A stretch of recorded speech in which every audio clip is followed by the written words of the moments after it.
Okey, baru-baru ni kecoh dalam Pakatan Harapan dalam nak memilih calon Perdana Menteri mereka sekiranya kerajaan Tan Sri Muhyiddin Yassin berjaya dijatuhkan ataupun pilihan raya tergempar yang akan diadakan pada hujung tahun 2020 ni. Sehubungan daripada konflik dalaman dan perebutan calon Perdana Menteri yang semakin hangat di antara parti-parti komponen PH iaitu PKR dan DAP, Ketua Komunikasi PKR Fahmi Fadzil keluarkan gag order ataupun larangan komunikasi untuk ahli-ahli PKR, terutamanya ahli parlimen, ahli Dewan Undangan Negeri, ahli Majlis Tertinggi PKR daripada bercakap mengenai soal calon Perdana Menteri Pakatan Harapan Plus. Yes. So ahli-ahli PKR mula tak puas hati dengan keputusan dan perangai DAP dan PAN apabila diorang memilih Tun Dr. Mahathir sebagai calon Perdana Menteri dan mengenepikan sahabat perjuangan lama mereka Anwar Ibrahim sebagai calon Perdana Menteri. Dia ini sahabat perjuangan,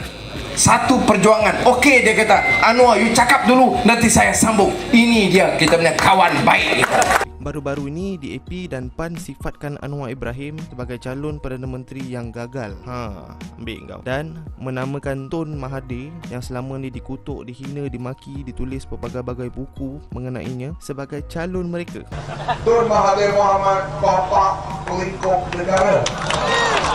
And mereka komen lagi, DAP dan PAN komen lagi, mengatakan Anwar Ibrahim adalah calon yang gagal kerana beliau tidak berjaya membawa DAP dan PAN ke Putrajaya pada dua pilihan raya umum yang lalu. Oh, nasibku malang. Kenyataan ini menyebabkan kem Anwar di dalam PKR membuat bising, mengugut DAP dan PAN untuk keluar daripada Pakatan Harapan Plus dan menyertai kerajaan Muhyiddin Yassin. Pengikut setia Anwar, Johari Abdul yang merupakan ketua WIP PKR memberitahu media bahawa PKR patut memperkenalkan agenda reformasi. Reformasi ke reformasi ke tak tahu. Reformasi! Reformasi! Reformasi! Reformasi! Reformasi! Anwar PA 8! Anwar PA 8! Kepada Muhyiddin Yassin. Isyarat yang bahawa PKR sedang ada ura-ura lah nak keluar daripada Pakatan Harapan sebab mereka pilih Tun Dr. Mahathir. Ahli-ahli PKR ni berpendapat bahawa tindakan DAP dan PAN ni pilih Tun Dr. Mahathir sekali lagi setelah dikhianati. Dr. Mahathir letak jawatan tanpa berkomunikasi dengan ahli Majlis Presiden PH untuk meletak jawatan. Mereka sekali lagi memilih Tun Dr. Mahathir sebagai calon Perdana Menteri Pakatan Harapan Plus. And ada beberapa sebab lah kenapa. Antaranya yang diorang sebut tadi, Anwar adalah calon Perdana Menteri yang gagal. And selain daripada tu, Dr. Mahathir pula adalah wajah yang sesuai kalau nak menarik undi orang Melayu. Sebab Pakatan Harapan ni tak perlukan banyak apa undi orang Melayu. Mereka cuma perlukan 25% je. And Anwar pula dah terbukti tak boleh tarik 25% pengundi Melayu undi mereka. Mahathir terbukti dalam satu pilihan raya je Mahathir boleh bawa DAP dan PAN masuk jadi kerajaan. Kat situ. Jadi tu antara sebab lah kenapa Anwar tak dipilih. Jadi sehubungan dengan orang kata ketidakpuasan hati ahli-ahli PKR yang dibuat secara terbuka menerusi kenyataan-kenyataan media, menerusi Facebook, menerusi Twitter, Fahmi Fadzil sebagai ketua komunikasi PKR terpaksa mengeluarkan gag order atau larangan komunikasi kerana risau konflik dalaman antara parti komponen Pakatan Harapan ni, PKR, DAP, PAN ni jadi semakin parah. Dalam erti kata lain, dia sepertinya patuh pada keputusan DAP dan PAN ni untuk memilih Tun Dr. Mahathir. PKR yang kononnya meraihkan perbezaan pendapat, mendukung prinsip-prinsip demokrasi iaitu kebebasan bersuara, keluarkan gag order larangan komunikasi kepada ahli-ahli PKR kecuali jika mereka mendapat kebenaran Setiausaha Agong ataupun Presiden. Ini dilihat orang ramai sebagai salah satu langkah untuk mereka menutup mulut-mulut ahli PKR dan akur kepada keputusan yang dibuat oleh DAP dan PAN. Interesting. Kenapa lebah? Ling Siang ni adalah penasihat DAP bertegas bahawa Mahathir adalah calon Perdana Menteri yang paling sesuai mewakili PH Plus dan ini adalah jalan terbaik untuk Anwar menjadi Perdana Menteri.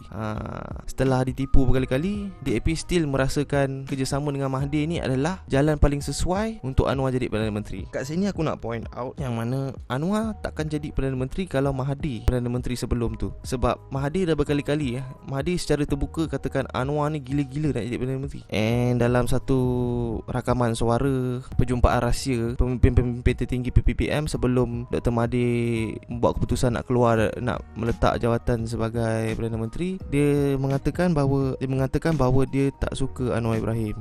Semuanya saya pun tak suka kepada DAP, tak suka kepada Anwar, yang lain semua pun macam itu. Kenapa Lee Kit Siang kata ini adalah jalan terbaik untuk Anwar Ibrahim menjadi Perdana Menteri? Sekali lagi, sebenarnya Lee Kit Siang tak kisah pun kalau Anwar tak jadi Perdana Menteri. Lee Kit Siang lagi kisah pasal anak dia Lee Guang Eng jadi Menteri Kewangan daripada Anwar Ibrahim jadi Perdana Menteri. Itu lagi penting. Jadi Menteri Kewangan ni adalah, sebenarnya Menteri Kewangan ni adalah menteri yang paling berkuasa dalam Malaysia ni. Menguruskan duit, menguruskan bajet. Bajet itu, bajet ini, nak potong bajet mana, nak bagi kat mana. Menteri Kewangan ni lebih hebat daripada Perdana Menteri. Kerajaan akan menawarkan rancangan digital secara one-off bernilai RM30. Semua rakyat Malaysia berumur 18 tahun ke atas dengan pendapatan tahunan kurang daripada RM100,000. Perdana Menteri tak boleh buat keputusan sesuka hati tanpa persetujuan daripada parti-parti komponen, terutamanya DAP dan PAN. DAP ni dalam Pakatan Harapan ada 42 kursi, parti paling besar sekali. Jadi sebenarnya tak perlu pun jadi Perdana Menteri untuk jadi orang paling berkuasa kat Malaysia ni. Yang paling penting sekali memegang jawatan Menteri Kewangan. Selain itu komunikasi, Menteri Komunikasi, kawal media dan sebagainya. Itu antara jawatan-jawatan menteri paling penting sekali. Perdana Menteri ni dia semacam tunggul lah sebenarnya kalau tak ada pegang kuasa. Macam Najib dulu, dia jadi Perdana Menteri dan pegang jawatan Menteri Kewangan. Semua duit-duit perbelanjaan dikawal oleh Najib. Masa Mahathir jadi Perdana Menteri 22 bulan, dia tak pegang apa-apa jawatan. And Menteri Kewangan pada masa itu ialah Lim Guang Eng, anak Lim Kit Siang. Pakatan Harapan Plus pula percaya Perdana Menteri Tan Sri Muhyiddin Yassin akan adakan pilihan raya tergempar ataupun snap election pada hujung tahun 2020, hujung tahun ni. Jadi sama ada mereka berjaya membawa ahli-ahli parlimen daripada PN melompat beramai-ramai sertai Pakatan Harapan Plus, ataupun Tan Sri Muhyiddin Yassin, Perdana Menteri Malaysia, mengadakan pilihan raya. Mereka berpendapat Mahathir adalah calon yang paling sesuai menjadi Perdana Menteri untuk kedua-dua situasi itu. Pertama, sebab kalau ada pilihan raya, Mahathir adalah wajah yang paling sesuai untuk tarik undi-undi orang Melayu yang 25%. Dengan sokongan media yang mereka ada, untuk mereka capai 25% tu tak mustahil.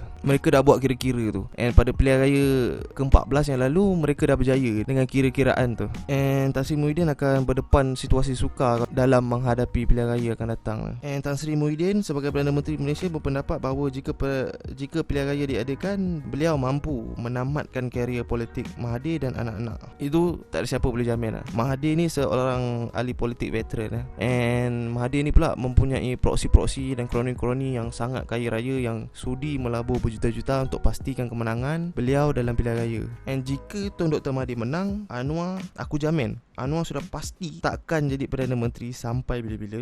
Anwar Ibrahim akan ditipu hidup-hidup sekali lagi oleh Mahathir dengan menamakan anak beliau Mukhris Mahathir sebagai calon Perdana Menteri yang seterusnya.